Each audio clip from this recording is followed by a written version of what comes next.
Hello' everyone, কি খবৰ আপোনালোকৰ? মোৰ বহুত ভাল আৰু আশা কৰোঁ আপোনালোকো ভালে আছে। আৰু মই মোৰ চেনেললৈ সকলোকে স্বাগতম জনাইছোঁ।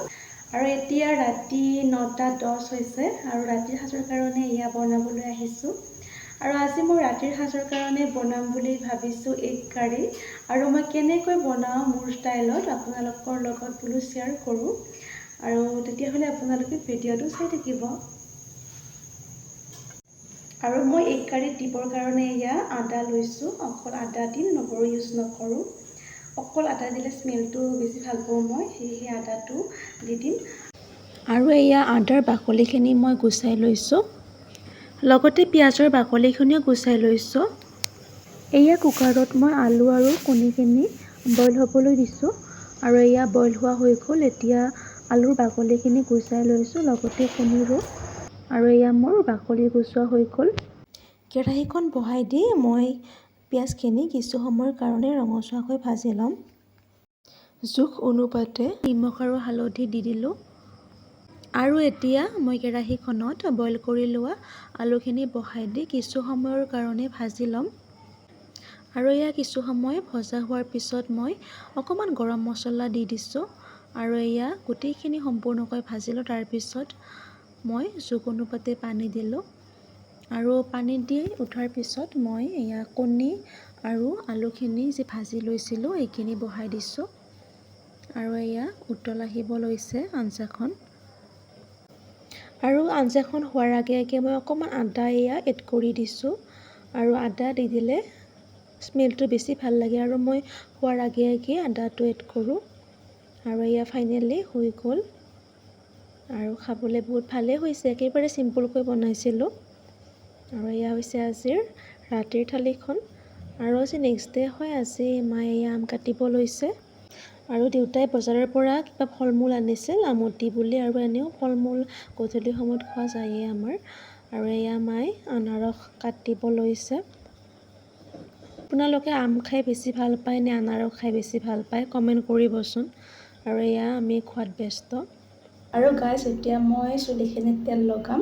যিহেতু আজি অম্বুবাচী হয়, আজি মূৰটো ধুই দিব লাগিব। আৰু গোটেই কাপোৰ কানিও ধোৱা হৈ গ'ল এতিয়া। আৰু এতিয়া মূৰত তেলখিনি লগাই ঘৰ সাৰা মোচা কৰিম। আপোনালোকে ভিডিঅ'টো চাই থাকিব। আৰু এয়া মই তেলটো লগাই লৈছোঁ।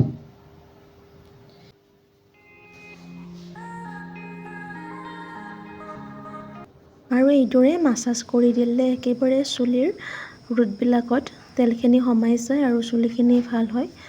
আৰু এয়া মই ঘৰ মুচিব লৈছোঁ। আৰু গাইজ, এয়া গা ধুই আহিলোঁ। আৰু এতিয়া ভাত নাখাওঁ আজি কোমল চাউল খাম। এয়া আম কাটিব লৈছোঁ। আৰু মায়ে পিনে চাকি জ্বলাই আছে শৰাই দিব। একচুৱেলি আমটি যিদিনাখন ভাঙিব, ভঙাৰ দিনা গা ধুই উঠি ভগৱানক সেৱা জনাব লাগে আৰু শৰাই আগবঢ়াব লাগে। এইটো এটা নিয়ম হয়। যিহেতু গা ধুওঁতে দেৰি হৈ গ'ল, সেয়েহে আজি কোমল চাউলকে খাওঁ আৰু আমটি বুলি। আপোনালোকৰ পিছে আমটি কেনেকুৱা গ'ল? আৰু মায়ে এয়া আজৰি হৈ উঠি একেবাৰে গা মূৰ ধুই ভগৱানক সেৱা কৰিছে, লগতে শৰাই আগবঢ়াইছে।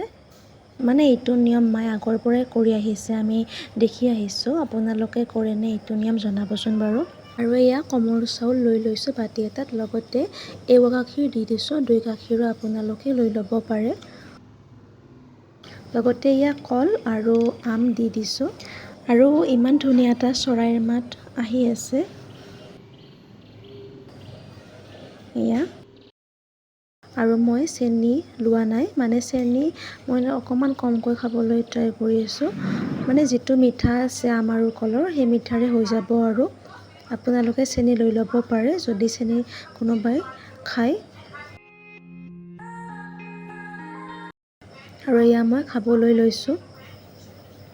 আৰু এনেও কোমল চাউল তেনেকৈ খোৱা নহয়, আমটি বুলিয়ে খোৱা হয়।